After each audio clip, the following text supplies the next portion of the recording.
Ce shiur dédié à l'élévation de l'âme et l'Uneshama de Karen Ruth Lane. La question de Jérémy. Donc j'ai eu mon oncle hier au téléphone, donc il est religieux.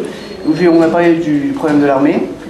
Donc justement, lui il m'a dit que ça serait bien... Quel problème de l'armée? Pour les bafouris, que pour du fait que les bafouris doivent... Les élèves de Yeshiva. Ouais, les élèves de Yeshiva vont devoir faire l'armée. Donc lui il m'a dit qu'il ne voyait pas le problème et que justement ce serait bien s'il crée une section purement religieuse, juste religieuse, et que justement ces élèves-là de Yeshiva, des Yeshivot, donc fassent l'armée genre la moitié de la journée et qu'ils étudient l'autre moitié de la journée. Donc je voulais savoir est-ce que c'était un bon programme pour... Une bonne solution ou pas? Elle existe déjà, ça s'appelle Hesder. Hesder, ça nous fait... de façon plus... Faire en plus grand encore plus.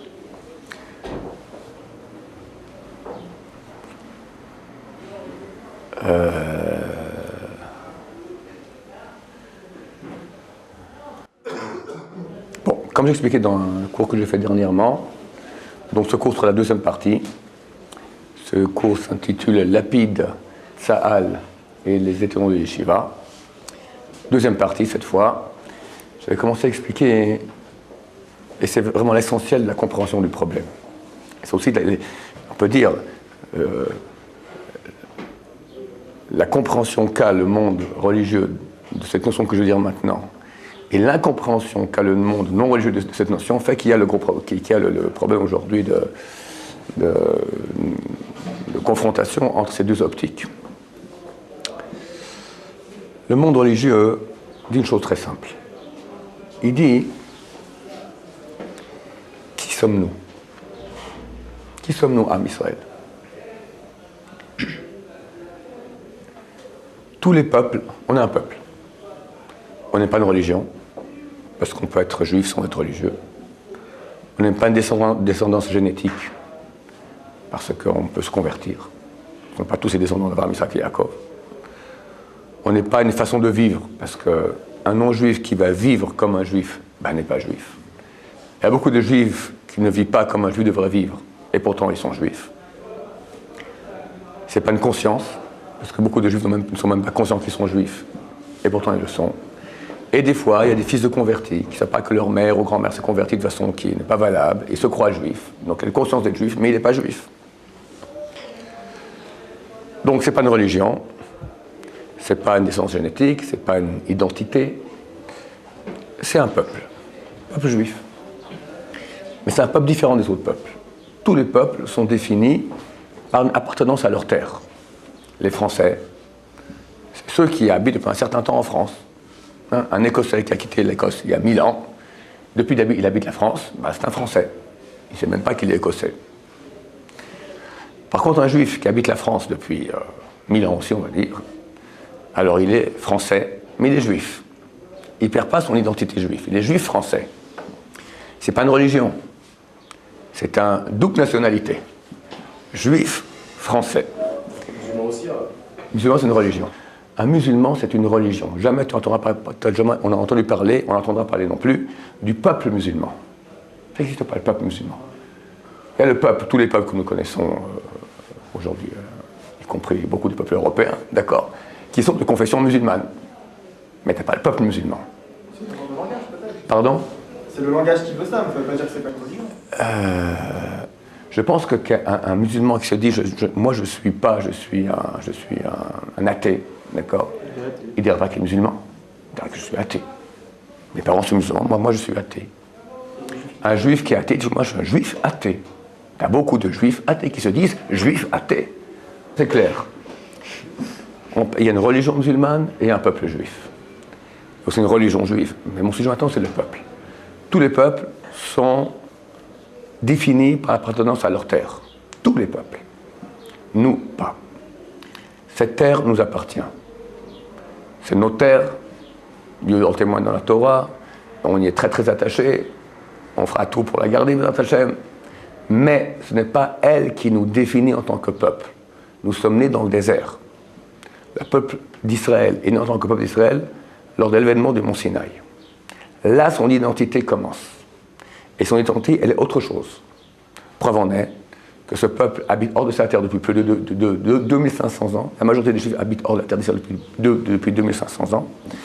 La majorité des juifs n'y habitent pas, et néanmoins ils sont juifs. Donc elle nous appartient, mais ce n'est pas elle qui nous définit en tant que juifs. Oui. La Torah est rattachée à la terre comme en Israël, parce qu'il y a beaucoup de musulmans qui... La Torah est rattachée à la terre d'Israël, c'est clair. Et nous sommes rattachés à la terre d'Israël. Nous ne sommes pas définis par elle. On ne peut pas dire que la terre d'Israël définit la Torah. La Torah, elle a une attache extrêmement importante avec la terre d'Israël. Oui. C'est ce qui nous définit aussi en tant que juifs. La terre. Non, la Torah. La Torah, ce que je dis, ce qui nous définit en tant que juifs, c'est la Torah. Donc on a dans notre définition, de même que la Torah est attachée à la terre, dans notre définition, nous sommes attachés à la terre. Oui, mais notre définition n'est pas la terre, notre définition, elle est la Torah. Il faut bien comprendre cela. Et c'est une chose qui va extrêmement loin. Parce qu'on s'appelle Israël aussi. Pardon? On l'appelle Israël. On est appelé Israël. Et la terre, elle appelle la terre d'Israël. Elle n'a pas de nom propre. Tous les pays, ça se peut que dans d'autres langues c'est différent, mais en hébreu et en français, tous les pays ont leur nom. France, en Angleterre, l'Allemagne, la Russie, le Japon, etc. La terre d'Israël n'a pas de nom. La terre d'Israël, et pas l'Israël. Ça n'existe pas. En hébreu, Eretz, la terre, Israël, d'Israël. Et elle n'a pas de nom en soi. Elle n'a pas de nom en soi. Par contre, elle appelle l'Égypte, Mitzrayim, Lebanon, Souria, d'accord? La Torah, elle donne des noms. Babel, Babylonie, d'accord? Elle donne des noms à l'époque antique, de pays. La terre d'Israël n'a pas de nom. Elle a des noms. Eretz Canaan. Canaan, Shomron, Yehuda, on a fait de ça, on a élargi on a mis une frontière globale pour tous. Il y a des noms de villes et elles ont des régions. Shomron. Des régions, c'est comme le Liban. Qu'est-ce que tu me dis? Donne-moi quel nom tu donnes. Shomron. Canaan, c'était les habitants d'avant. Eretz Canaan. Avant, c'est la terre de Canaan. Tous les noms qui sont cités dans Yeshua pour dire que vous allez conquérir cette terre, cette terre, cette terre. C'est les peuples qui sont nés sur cette terre. Ou les peuples qui sont nés, ou la région. Tu as la région de Giv'on et sa région, Shomron. Je vais en Giv'on, je vais en Shomron. Ok. Je n'ai aucun problème à dire qu'il y a des régions. Il y a des régions qui ont des noms, je suis d'accord avec toi, aucun problème. Mais elle, dans la globalité, c'est quoi son nom? On en a fait une globalité.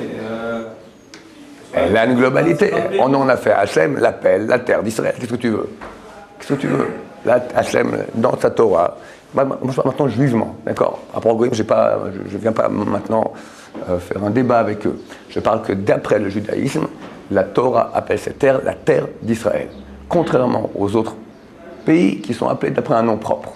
Voilà. Ça veut dire que et le juif et la terre, ils ont une définition extrêmement bizarre.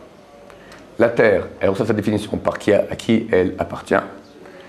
Et le juif, il n'a pas de définition. Et jusqu'à aujourd'hui, vous pouvez vérifier, il n'y a pas de définition rationnelle du juif. Parce que ce n'est pas un peuple défini par une terre, ce n'est pas une religion, ce n'est pas une identité, ce n'est pas une transmission génétique. On ne sait pas ce que c'est. C'est un peuple fier, quoi. Alors qu'est-ce que c'est? C'est la Torah. C'est une réalité spirituelle. L'âme juive. L'âme. C'est tout ce qu'il y a de moins rationnel possible. Et pourtant, c'est présent. Je dirais plus que cela. Que dans l'univers, on partage le monde en deux catégories.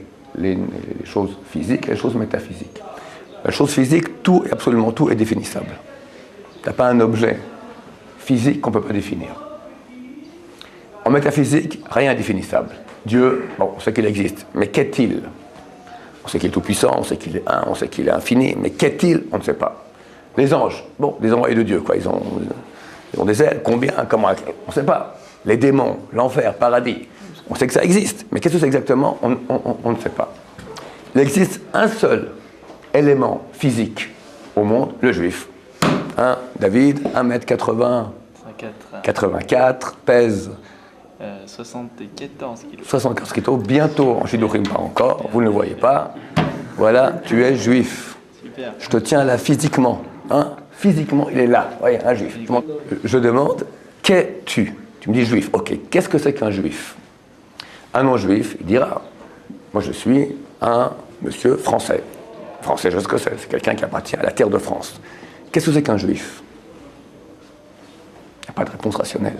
Non, et puis tu dois répondre comme vous venez de répondre, c'est un peuple, c'est une Un peuple, appartenance. mais qu'est-ce qui définit ce peuple? Qu'est-ce qui définit ce peuple? C'est pas pendant sa Torah. Mais il y a même des gens qui ne croient pas à la Torah. Il y a quand même Dieu, parce que dans le qui est le sanctuaire qui a été sur un lieu. Le lieu nous appartient, mais ne nous définit pas. C'est pas le lieu qui nous définit. Merci. Ah oui, il y a des juifs de partout. On n'est pas défini par un Sinaï. Il y a des juifs de partout du monde, des Américains, des Chinois, des... Alors qu'est-ce qui nous définit? C'est quoi le juif? Ah, c'est parce que vous dites, celui qui a perdu cette Torah, même d'après deux, peut-être. Mais il est trois juif. générations, il est juif, ok, mais il a plus la Torah. Alors je dis que c'est quelque chose de plus haut. J'ai dit, L'âme juive, elle est là. attends, j'ai dit ce qui nous définit c'est la Torah. Mais son âme, elle est toujours là. J'ai continué, j'ai dit c'est l'âme. Notre définition à nous, on a une âme juive. Oui, mais quelqu'un qui renie la Torah après plusieurs générations, il a encore. D'après la Torah, il a une âme juive, absolument. Absolument. Israël, Afapil Shechata, Israël ou un juif, bien qu'il ait péché, est juif. Il peut devenir le pape, il est juif. Il peut devenir le Dalai Lama, il est juif. Mais alors, comme ça, après plusieurs générations. Non, chassé shalom. Un juif reste juif pour l'éternité toujours. Tant qu'il devient juif par sa mère. Il y a des gens qui disent, c'est quoi un juif? Celui dont la mère est juive. Ou bien celui qui s'est converti. C'est pas la définition du juif, c'est comment on devient juif. On devient juif ou par conversion, ou par filiation maternelle. C'est comment? Mais qu'est-ce qu'on devient? On devient, il n'y a pas de réponse rationnelle. La réponse, c'est l'âme. Maintenant, pourquoi je veux dire tout cela?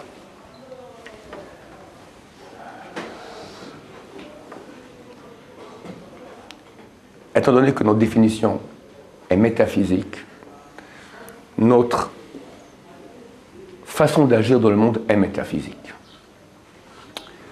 Il y a, j'ai peu de temps, mais je vais en parler quand même, je voulais faire en plus court. Bon, il y a une histoire très connue, celle de Daniel, chapitre 2. Daniel est un prophète qui a été pris en exil par Nabuchodonosor, le roi de Babylonie, lors de la destruction du temple, et amené en Babylonie. Nabuchodonosor était un roi terrible, il voulait avoir à sa cour des sages de tous les pays qu'il a conquis. Donc Daniel et ses trois amis Michel, Hanan et Azaria étaient à la cour de Nabuchodonosor. Et dans Daniel 2, c'est marqué qu'un matin, Nabuchodonosor se réveille, il réunit tous ses sages, Daniel n'était pas présent, et leur dit, écoutez, j'ai fait un rêve, j'aimerais connaître le sens de ce rêve.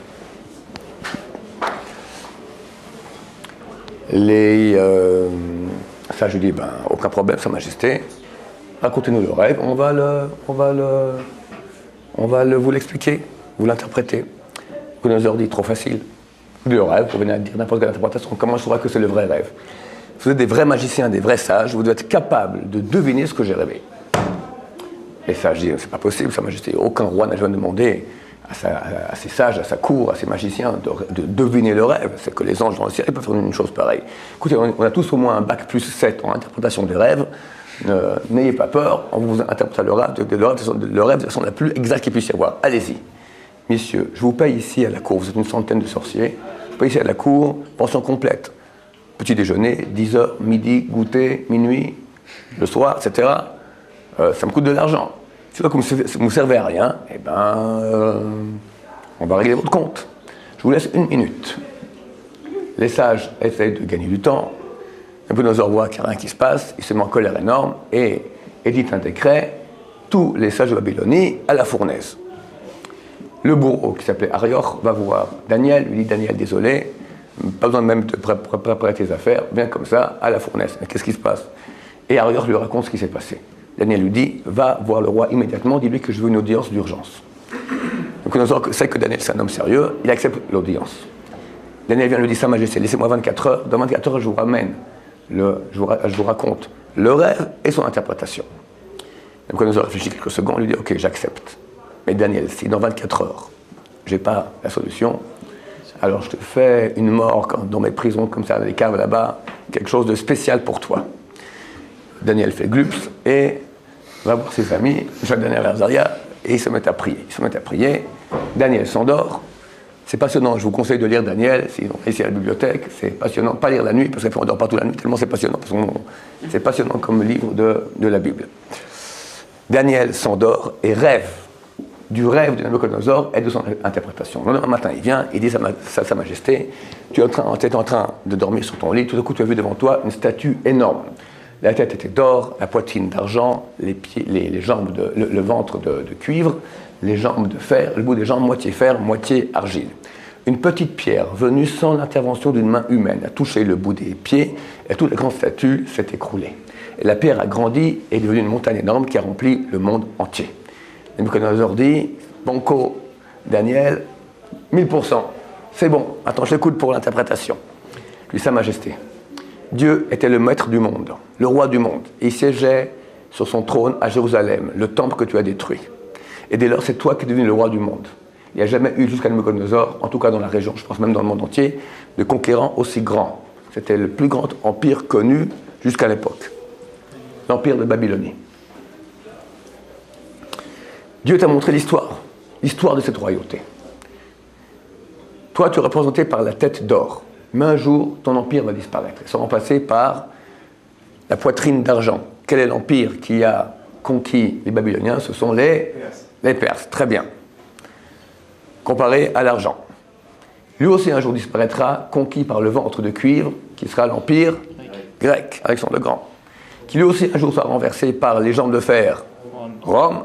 Et à la fin, il y aura deux grandes royautés. Le fer et l'argile. Les commentateurs écrivent, le fer, c'est l'Occident, donc la suite spirituelle et physique du monde occidental, l'argile, le monde oriental. Et à la fin, il n'y aura que des doigts. Le Malbim, écrit il y a 150 ans, c'est à la fin, il n'y aura pas deux grandes puissances, il y aura plusieurs puissances. Des 10, une partie orientale, une partie occidentale. Et la petite pierre correspondant au peuple d'Israël viendra, touchera le bout des pieds, et toute la grande statue va s'écrouler. La pierre va grandir et remplir le monde entier. C'est l'époque messianique où le peuple d'Israël régnera dans le monde entier. C'est quel symbole de la pierre? C'est quoi la pierre? La pierre d'abord, c'est ce qui ne bouge pas. Une pierre, je pose une pierre ici, je reviens dans 2000 ans, si on n'a pas touché la table, si on n'a pas bougé la pierre, elle est là. Peut-être un ton soit peu érodé, et même pas forcément.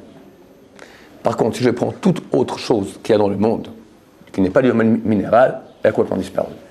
Végétaux, animal, humain, il n'y a plus rien. Donc la pierre, c'est le symbole de l'éternité. Tous les peuples ont disparu. Nous, on est là. Non, ça ne bouge pas. C'est vrai, c'est vrai, c'est vrai. Alors il y a un deuxième, attendez. C'est vrai. La pierre est symbole d'éternité. Tu me dis l'or aussi, mais la pierre, elle a aussi une deuxième chose. Je vais y arriver. Alors, tous les peuples ont disparu, nous, on est là.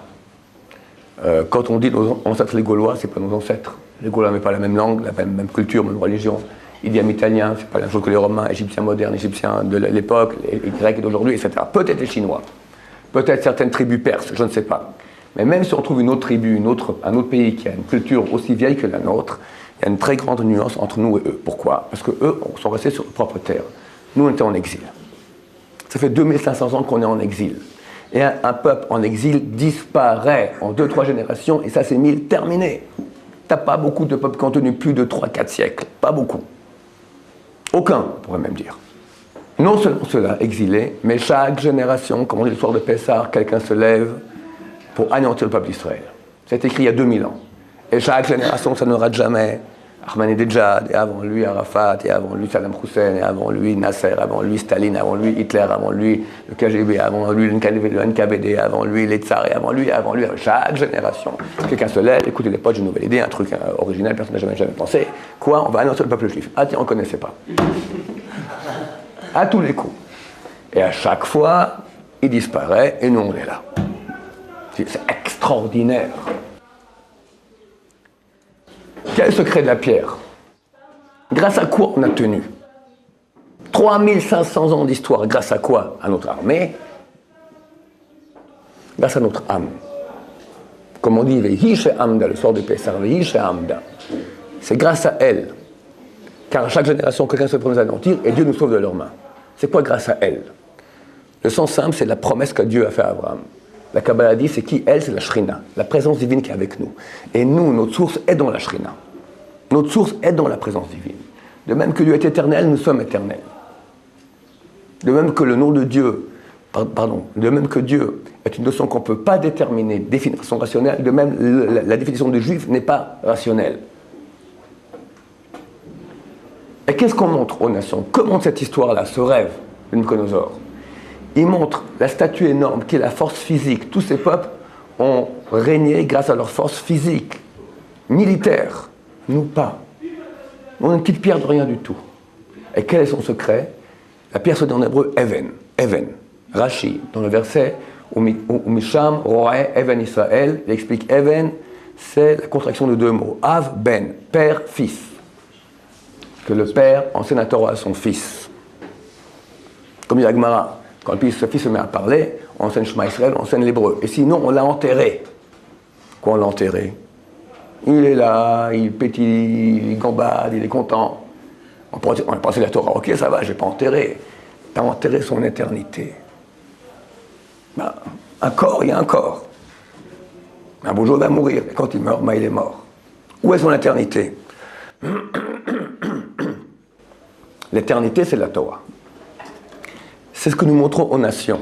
Qu'il y a une notion spirituelle qui transcende le matériel. C'est notre exemple, c'est notre histoire qui montre cela. C'est ça notre rôle. Quand Pharaon reçoit la première visite de Moshe Rabbeinu, qu'est-ce qu'il lui dit, Moshe? Le premier message de Dieu. Let my people go, laisse mon peuple partir. Béni, Bechori, Israël, mon fils aîné Israël. C'est quoi l'aîné? C'est quoi l'aîné? Qu'est-ce qu'il y a de plus l'aîné que les autres? L'aîné, c'est celui qui dévoile que le monsieur qui s'est marié avec la maman, c'est un papa. Avant, c'était un monsieur, avec madame. C'est pas papa. C'est quand il devient papa? Quand le fils aîné va naître. Il dévoile l'identité cachée du père. Dieu dit, c'est mon fils aîné, c'est-à-dire, il me dévoile. Il dévoile qu'il n'y a pas que le monde physique qu'on pourrait croire. Il y a une spiritualité qui gère ce monde, qui est dans ce monde, qui est présente dans ce monde. Comment on voit Dieu, il est où? Regarde Israël, tu vois que Dieu existe. Comment ce peuple peut survivre 3500 ans sans rien, sans armée? Chaque génération, on veut l'anéantir, il est toujours là. Et tous ses ennemis ont disparu. Explique-moi ça. Et après, il revient en terre d'Israël. Et tous ceux qui ont quitté sa Torah ont disparu.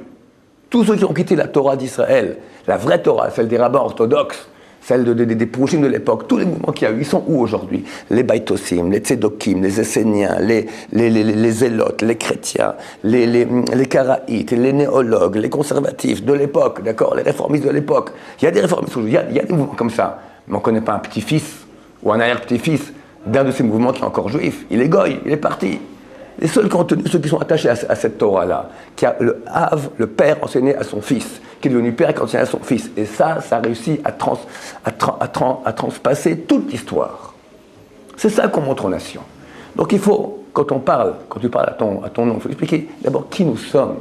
Et la tendance, c'est évidemment oublier qui nous sommes. On est comme tout le monde, on est comme tout le monde. On n'est pas comme tout le monde. On n'est vraiment pas comme tout le monde. Et surtout pas commencer à croire qu'on va réussir si on est comme tout le monde. Eux, ils ont leur façon de survivre, on a la nôtre. Il ne faut pas mêler les choses. Dès lors, les grands de la Torah comprennent qu'on est tous dans la même barque. Le juif le plus éloigné de Torah, le plus anti-juif, le plus anti-Torah qu'il puisse y avoir, c'est un juif.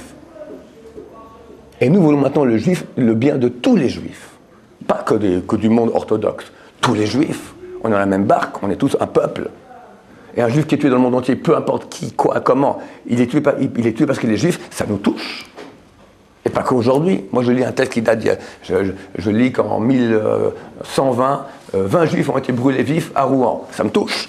Pourquoi? C'est pas mes parents, pas mes ancêtres, Rouen, j'ai jamais été de ma vie, je connais pas.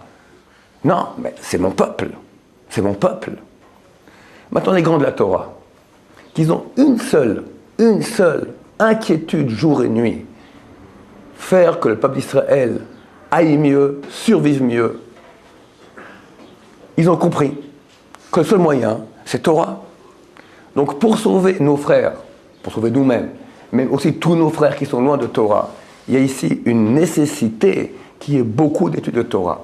Et là, j'en ai sur une chose dont j'ai cité, dont j'ai parlé le dernier cours, j'ai oublié d'ajouter un point très important. J'avais expliqué que notre essence, c'était Yaakov. Yaakov, Ishtam Yoshev Ohalim, un homme qui étudie la Torah dans les tentes.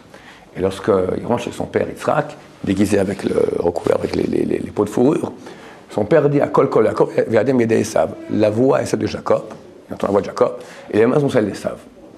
Chazal ont fait une dracha. Ils ont dit, tant que la voix de Yaakov retentit dans les yeshivot, les mains ne sont pas celles d'Esav.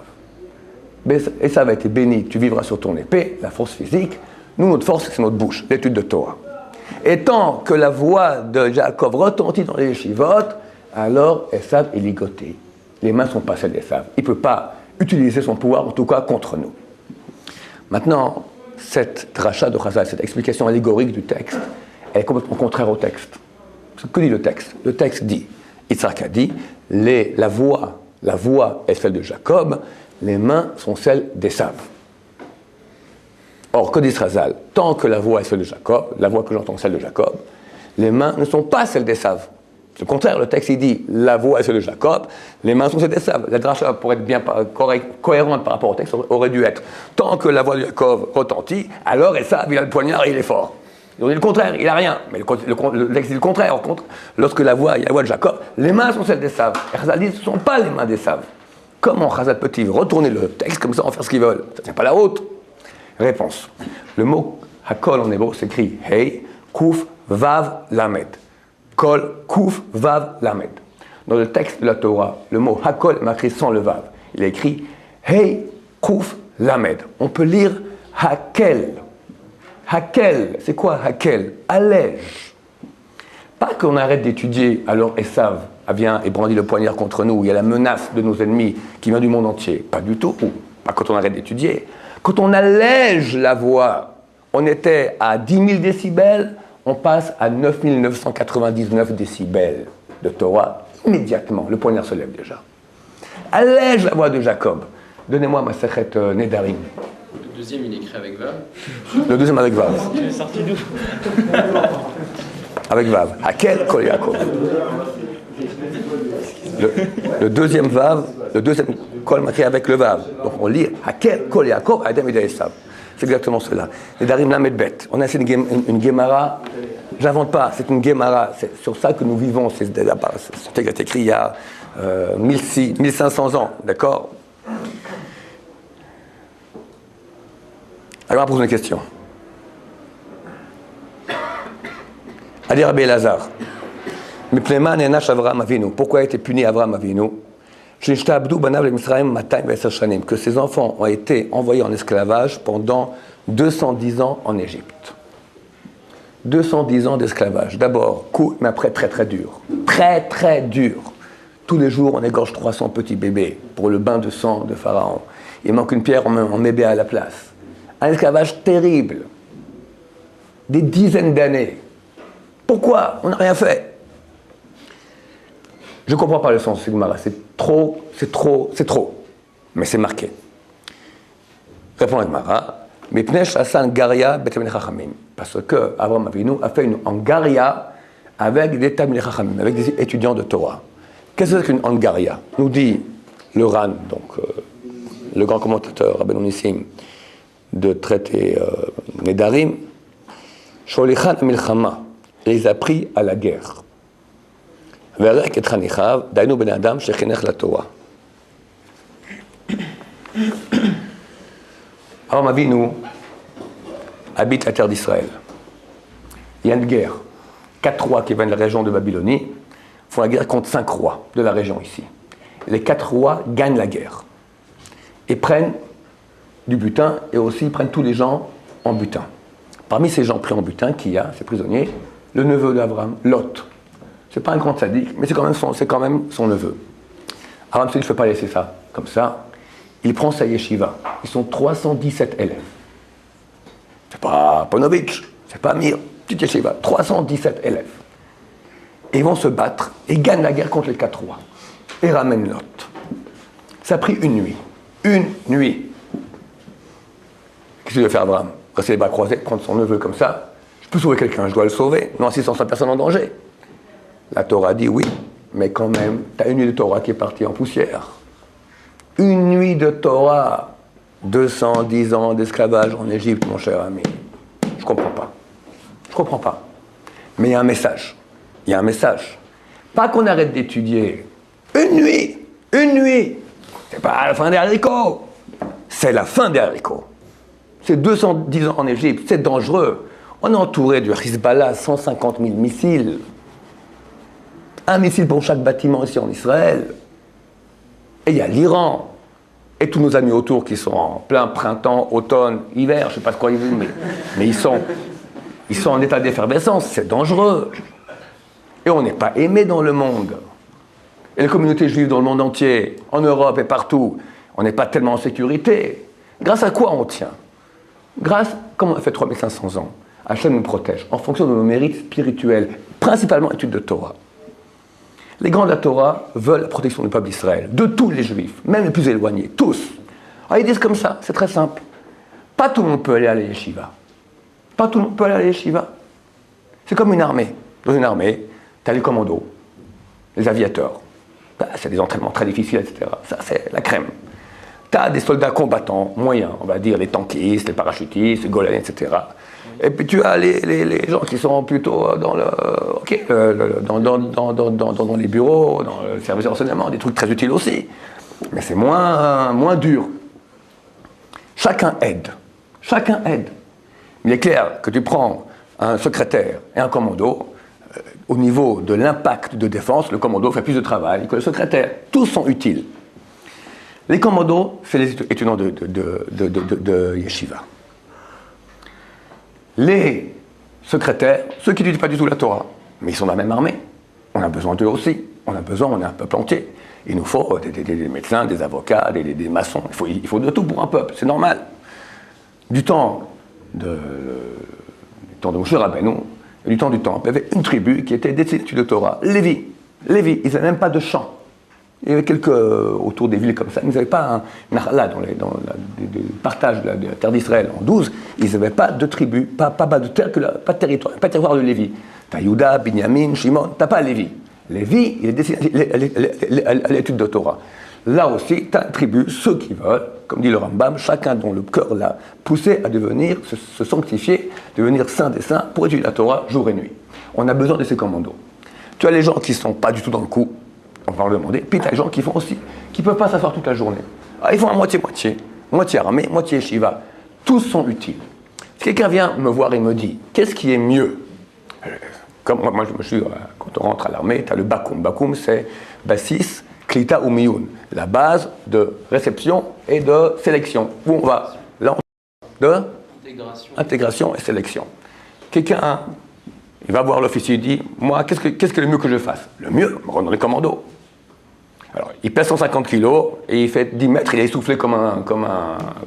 Bon, t'es gentil, mais mieux que ce soit un bon cuistot. Tu feras la bonne bouffe pour les commandos, d'accord? Il n'y a aucun problème. Commando, c'est pas pour toi. Je vois un type qui est super athlète comme ça. Lui dit, moi, les commandos, je pourrais, mais ça ne m'intéresse pas. Moi, je préfère la cuisine. Je ne sais pas moi le commando, il va faire la cuisine aussi. Mais ceux qui sont faits pour être commando, bah, qui restent commando. Ceux qui sont faits pour faire moitié-moitié, bah, qui sont dans la moitié-moitié. Ceux qui sont faits pour être des cuistots, qui soient dans les cuistots. Mais prendre les commandos. Maintenant, si le responsable de l'armée dit, dès maintenant, on arrête, on ne met plus personne chez les commandos. Plus d'aviateurs, plus commandos. Tout le monde en moitié-moitié. Elle fait quoi l'armée? Ça ne va pas du tout. Ça ne va pas du tout. Chacun doit faire son maximum. Le maximum, c'est l'étude de Torah. C'est ça notre identité, c'est ça notre pérennité, c'est ça ce qui nous protège. C'est marqué partout dans la Torah. Partout, partout, partout. Alors, celui qui peut être en 100% Torah, eh ben, il fait partie de ceux qui protègent le plus le peuple d'Israël. Celui qui ne peut pas, qu'il fasse à moitié-moitié. Celui qui ne veut pas du tout, qu'il fasse rien du tout. Mais si maintenant, comme Lapid veut le faire, on va prendre tous les gens qui sont en yeshiva 100%, on les met maintenant dans un moitié-moitié, ou dans un rien du tout, même 1 an, même 2 ans, même une nuit, on a mis en danger de façon extrêmement périlleuse le peuple d'Israël. Les grands Torah ne veulent pas accepter ça. Ils ne se battent pas pour le monde orthodoxe, ils se battent pour le peuple d'Israël. C'est une chose qui est évidente. Nous, on peut leur dire ça jusqu'à demain, mais eux, ils ne comprennent pas cette notion de D'accord. spiritualité Alors, que nous, on donne à chaque T'as entièrement raison. On veut du concret. T'as entièrement raison. T'as T'as entièrement raison. C'est pour ça qu'il y a un débat. Nous, on leur dit, écoutez, vous ne comprenez pas que vous mettez Israël en danger. Ils disent, non, on ne comprend pas. On va à l'armée, allez à l'armée aussi. Oui, mais il y a 12 armées. Et l'armée matérielle, au spirituel, elle fait beaucoup aussi. Elle fait beaucoup plus. Ils pourraient comprendre ça. Ils pourraient comprendre. Ils pourraient comprendre.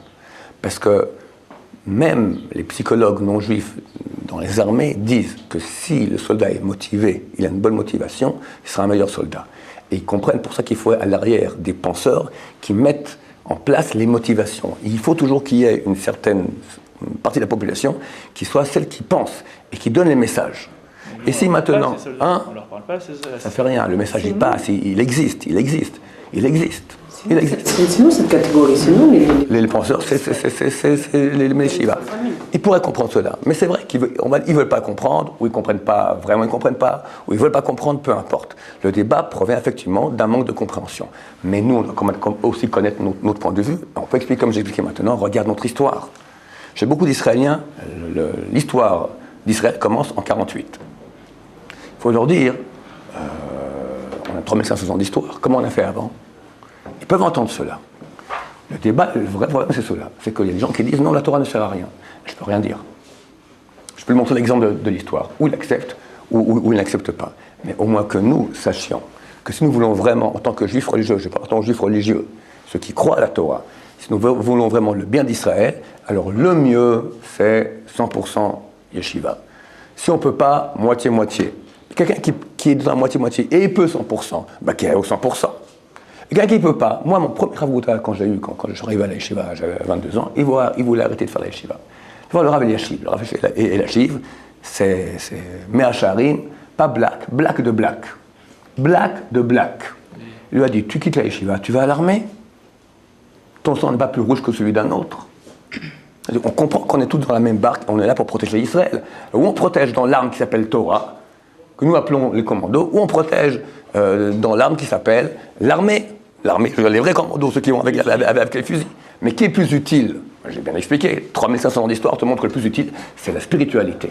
Alors bien sûr que celui qui va à l'armée et qui est dans les commandos, il fait une grande mitzvah, très grande mitzvah, il met sa vie en danger, il fait des efforts, et nous prions pour eux, nous les aimons, et nous faisons tout. Il n'y a pas un jour dans la synagogue où on ne prie pas pour eux, pas un jour. Pas un jour.